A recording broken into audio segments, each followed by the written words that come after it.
What's up, guys? It's me, Darth Flick or Flick, and we're back with another video. So in today's video, we will be reviewing the Mauly X540 Red, the red one. I've never actually heard of this brand of tractor before. Um, this is made by Suki. I don't really know how to say their company name, but yeah, let's get into it. So this thing about these is that they have the nice little back flaps that you just open up.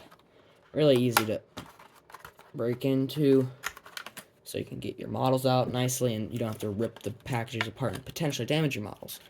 So let's just get everything out of our way. So here it is. Here is the Mauly X540 or 540. I don't know how I should call it, but anywho, so here it is. It has a hitch on the back, a 3-point that I doubt can probably attach to anything, and some nice rubber tires. It is a nice little die-cast model. Goes really well. It is definitely a little bit larger than the case that I have, and also the class. I don't know if these are all like different size models or something, but I don't know. This does not have a steering. This can't steer, which is totally fine, honestly. I don't really mind. And then, yeah,